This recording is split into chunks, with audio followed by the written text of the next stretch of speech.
Done opening wounds that never fully closed. But promises made to the past rarely stay buried. A cracked mirror hung crooked on the barn wall, reflecting a man shaped by time and regret. His hair had gone silver, his shoulders stooped, and a long scar ran down his face like a mark left by fate itself. These were not the eyes of a man hungry for revenge. Done opening wounds that never fully closed. But promises made to the past rarely stay buried. A cracked mirror hung crooked on the barn wall, reflecting a man shaped by time and regret. His hair had gone silver, his shoulders stooped, and a long scar ran down his face like a mark left by fate itself. These were not the eyes of a man hungry for revenge. Promises made to the past rarely stay buried. A cracked mirror hung crooked on the barn wall, reflecting a man shaped by time and regret. His hair had gone silver, his shoulders stooped, and a long scar ran down his face like a mark left by fate itself. These were not the eyes of a man hungry for revenge. They were the eyes of someone who had already paid too high a price for standing still. 7 years earlier, Elias had buried his boots beneath the floor of his cabin and locked his revolver inside an old wooden chest. He believed that if he stayed quiet long enough, the world might forget him. But the past has a way of knocking when you least expect it. The world might forget him. But the past has a way of knocking when you least expect it. The knock came just before dawn. They were the eyes of someone who had already paid too high a price for standing still. 7 years earlier, Elias had buried his boots beneath the floor of his cabin and locked his revolver inside an old wooden chest. He believed that if he stayed quiet long enough, the world might forget him. But the past has a way of knocking when you least expect it. The knock came just before dawn. Soft, careful. They were the eyes of someone who had already paid too high a price for standing still. 7 years earlier, Elias had buried his boots beneath the floor of his cabin and locked his revolver inside an old wooden chest. He believed that if he stayed quiet long enough, the world might forget him. But the past has a way of knocking when you least expect it. The knock came just before dawn. Soft, careful. His mother, Mary Hale, had once been the closest friend of Elias's wife, Clara. After everything fell apart, Mary fled west with her child. Carrying only hope in stories of a man who once stood for what was right. As Thomas sat at the small wooden table, hands wrapped around a tin cup of water, he spoke quietly, carefully, as if afraid the truth might break. Carrying only hope in stories of a man who once stood for what was right. As Thomas sat at the small wooden table, hands wrapped around a tin cup of water, he spoke quietly, carefully, as if afraid the truth might break. "She used to say your name like a prayer," he said. "Said you were a good man, just tired." Elias turned away, staring at the wall where laughter used to live. Good men, he thought, don't leave when the world needs them most. Red Hollow had once been alive. Music spilled from saloon doors at night, laughter rolling into the streets. Music spilled from saloon doors at night, laughter rolling into the streets. Elias tried to talk, tried to reason, tried to believe mercy still mattered. Boone answered with fire. By morning, the sheriff lay dead in the dirt, homes smoldered, and Clara lay still on the cold stone steps of the church. Elias buried her beneath an oak tree as snow fell softly around him, each flake a reminder of what he could not save. When Boone rode away victorious, Elias did not follow. He stayed, and that choice haunted him every waking hour. Now, years later, Elias saddled the horse as Thomas watched silently. By mid-morning, they were on the trail. Hooves struck the earth in a slow, steady rhythm. When Boone rode away victorious, Elias did not follow. He stayed, and that choice haunted him every waking hour. Now, years later, Elias saddled the horse as Thomas watched silently. By mid-morning, they were on the trail. Hooves struck the earth in a slow, steady rhythm, like a heartbeat returning after a long silence. When Boone rode away victorious, Elias did not follow. He stayed, and that choice haunted him every waking hour. Now, years later, Elias saddled the horse as Thomas watched silently.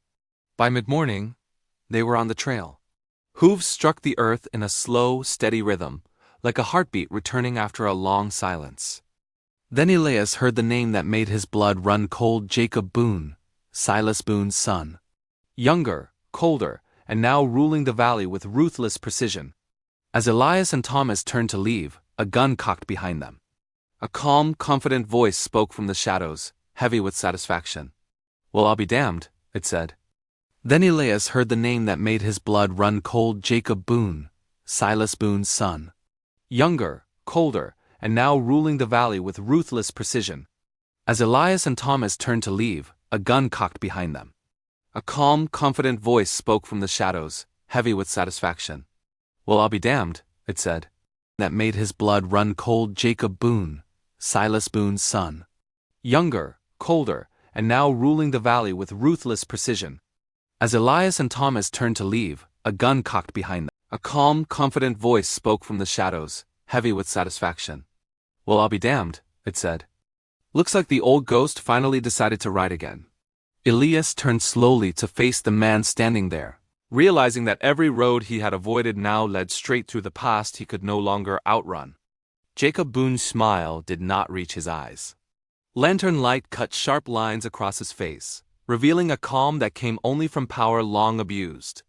The saloon felt smaller now, the air thick with memories Elias had spent 7 years trying to outrun. Men along the walls watched silently, hands close to their holsters, waiting to see if the legend before them would finally fall. Elias felt Thomas shift behind him, the boy's grip tightening. In that small movement, Elias understood something with painful clarity. This ride was no longer about his past alone. It was about what the future would take if he failed again. "Well," Jacob Boone said lightly, lowering the gun just enough to show confidence. "I heard stories you'd turned into a ghost. Guess they were wrong." Elias met his gaze, steady despite the storm rising in his chest. "Some ghosts don't haunt towns," Elias replied. "They hunt men." A few quiet chuckles rippled through Boone's men, but Jacob's eyes darkened. He gestured toward the door. "Get them out of my sight," he said, "for now." Outside, the night air hit Elias like cold water. He guided Thomas onto the horse and rode without looking back, every instinct screaming that Boone's mercy was temporary. They did not stop until the lantern lights faded into darkness. When they finally slowed, Thomas spoke, his voice low and uncertain. "He's the one, isn't he?" Elias nodded. "Yes," he said. "And he won't stop." The truth weighed heavy between them, settling like dust after a long storm. By morning, they reached a small ranch tucked against a line of cottonwoods. An elderly woman stood waiting by the fence, shotgun resting easily in her hands. Her name was Ruth Calder, and when she saw Elias, her eyes filled with something close to relief. "Took you long enough," she said quietly. Inside the modest house, Elias learned how deep Boone's grip had grown. Families forced off land, men beaten for refusing to sign papers, women threatened into silence. Boone did not need to burn towns anymore. Fear did the work for him. As the day passed, riders came and went, whispering Elias's name like it carried both hope and danger. Some looked at him with doubt, others with desperate expectation. Elias felt the old weight returning, the burden of being the man people believed could stand when they could not. That night, alone beneath the stars, Elias opened the wooden chest he had sealed years ago. The revolver lay inside, untouched, waiting. His hands trembled as he lifted it, not from fear of using it, but from the fear that redemption might still demand blood. Thomas watched from the doorway. "You don't have to do this," the boy said. Elias looked at him for a long moment. "I do," he answered softly. "Because once I didn't." The boy nodded, understanding more than Elias wished he had to. The next day, Boone's men arrived. They rode in slow and deliberate, rifles visible, confidence easy. Their leader read out papers, claiming the land in Boone's name. Elias stepped forward, his presence quiet but undeniable. "This land isn't yours," he said. The leader smiled thinly. "It is now." The standoff ended without shots fired, but the message was clear. Boone was tightening the noose. That night, Elias met with the townsfolk in a half-collapsed church. Candlelight flickered across worried faces. Some begged him to leave before Boone crushed them all. Others begged him to stay. Elias listened, his silence heavy with memory. Finally, he spoke. "I won't promise victory," he said. "I won't promise safety. All I can promise is that I won't run again." In that moment something shifted. Fear did not vanish, but it loosened its grip. Jacob Boone made his move at dawn. Fires lit the edges of the ranch, smoke curling into the pale sky. Shots rang out not to kill, but to terrify. Elias rode out to meet them, alone, hands visible. Boone waited, calm as ever. You think this ends differently than last time? Jacob asked. Elias looked past him, at the families watching from a distance, at Thomas standing with Ruth, eyes wide but unbroken. Yes, Elias said. Because this time I'm not fighting for the past. Boone laughed, raising his hand to signal his men. But before he could speak again, a gunshot cracked through the morning air. Not from Elias's revolver, but from one of Boone's own men, dropping to the dirt. Confusion erupted. Shouts filled the air. Riders from neighboring lands surged forward, men and women Elias had helped long ago, drawn back by a debt they never forgot. As chaos spread, Jacob Boone stared at Elias, rage finally breaking through his calm. This isn't over, Boone hissed, retreating with his men as the tide turned against him. Elias did not chase. He watched them disappear into the dust, knowing the hardest part still lay ahead. That night, as the fires were extinguished and wounds tended, Elias sat beside Thomas. The boy looked up at him, hope and fear tangled together. Is it finished? Thomas asked. Elias shook his head slowly. No, he said. No, he said, but it's begun. In the distance, thunder rolled across the plains, and Elias knew the final reckoning with Jacob Boone would not be fought with bullets. Alone, but with the truth he had carried for 7 long years. The plains lay quiet, but no one truly slept. Elias sat alone near the dying embers of the fire, listening to the wind move through the grass like whispered warnings. He knew Jacob Boone would not forgive the humiliation. Men like Boone never did. They did not forget resistance. They studied it, turned it over in their minds, and came back colder than before. Elias stared at his revolver resting beside him, the metal catching the firelight. For years he had believed violence was the sin that defined him. Now he wondered if silence had been the greater one. Before dawn, Ruth Calder joined him, lowering herself slowly onto a wooden crate. You can still leave, she said quietly. No one would blame you. Elias shook his head. I blame myself enough already, he replied. I won't carry that again. Ruth studied him for a long moment, then nodded. Jacob Boone isn't like his father, she said. He doesn't just want land, he wants men to break. Elias felt the truth of it settle heavy in his chest. As the sun rose, Thomas approached, holding something wrapped in cloth. My mama gave this to me, he said. Inside was a faded photograph Clara, smiling gently, standing beside Mary Hale. The past struck him like a wave. For the first time in years, Elias allowed himself to sit with the pain instead of turning away from it. Mary had trusted him, Clara had believed in him, and he had stayed behind. The day brought news carried by frightened riders. Jacob Boone had called a meeting in Red Hollow's ruins. Every remaining landowner was ordered to attend. Elias knew what Boone wanted, not just surrender but spectacle. He wanted Elias Crowe broken in front of everyone. Others looked at him with desperate hope. Elias stood slowly, the years heavy on his bones. If I don't go, he said, he'll come here. And there won't be a choice left. Thomas grabbed his coat. I'm coming with you. Elias knelt in front of the boy, meeting his eyes. No, he said gently, not this part. Thomas's jaw tightened, but he nodded, understanding that some roads were meant to be walked alone. Red Hollow looked like a wound that never healed. Boone's men lined the square, rifles resting easily, confidence unshaken. Jacob Boone stood at the center, immaculate and calm. You came, Boone said. I was hoping you would. Boone smiled and gestured toward the crowd of frightened families gathered at the edge of the square. Here's the truth, Crow, he said. It belongs to whoever is strong enough to take it.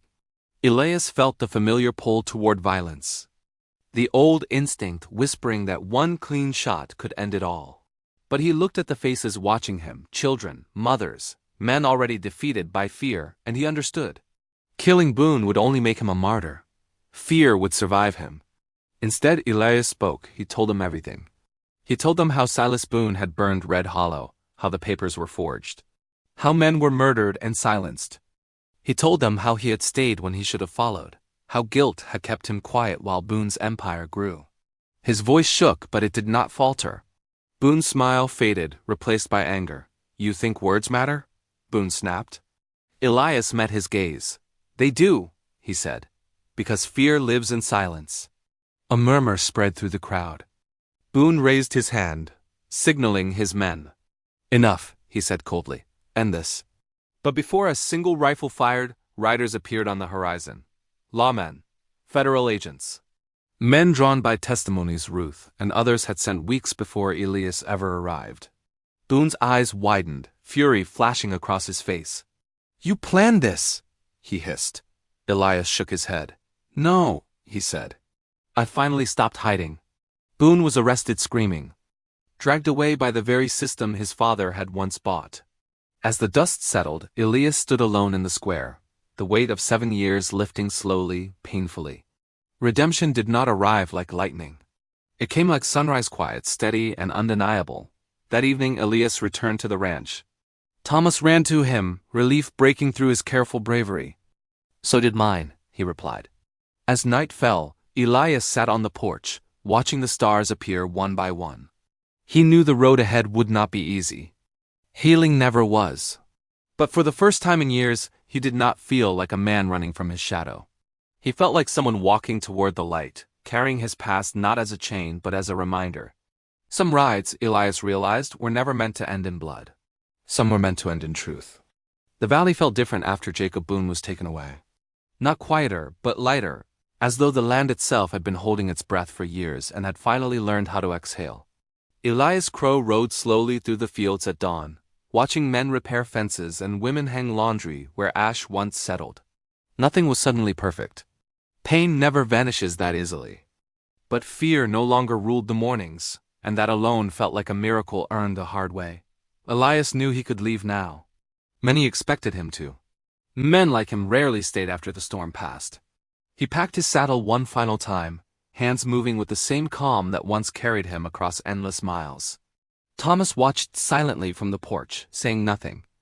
But Elias felt the question heavy in the air between them. At the edge of the yard, Elias stopped. The horse shifted beneath him, waiting. For years, Elias had believed redemption meant riding away from the place that broke you. Now he understood it sometimes meant staying. That afternoon, the townsfolk gathered near the old church ruins. The bell was repaired just enough to ring again. It sounded uneven but honest. Elias stood apart, hat low, hoping to remain unnoticed. But Ruth Calder found him, her voice steady. "You don't get to disappear anymore," she said.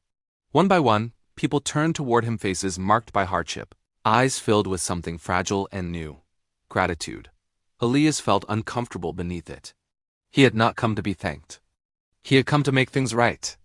Yet maybe he thought this was part of that too. Later, as the sun dipped low, Elias walked alone to the oak tree at the edge of the valley. Clara's grave lay there, simple and quiet. He knelt slowly, the years catching up with his bones. "I'm sorry it took me so long," he whispered. The wind moved through the leaves, gentle, forgiving. For the first time since that winter night, Elias did not feel like he was speaking to the dead. He felt like he was being heard. When he returned to the ranch, Thomas was waiting, holding the locket in his palm. "I don't remember my mama's voice anymore," the boy said softly. Elias sat beside him, the porch boards creaking beneath their weight. "Then we'll remember her another way," Elias replied. He began to tell stories not just of Mary and Clara, but of Red Hollow before the fire, of kindness that once lived there, of people who stood for each other when it was easier to look away. Thomas listened, eyes wide, building a pass from the words Elias had once been too afraid to speak. Days turned into weeks. Elias stayed. He taught Thomas how to ride properly, how to listen to a horse instead of forcing it, how strength was measured not by how hard you struck, but by what you chose to protect. At night, they sat beneath the stars, the boy asking questions Elias no longer avoided. In those quiet moments, Elias realized something unexpected. Redemption was not a single act. It was a series of small choices made every day, even when no one was watching. One evening, a federal agent returned with papers confirming the land was restored to its rightful owners.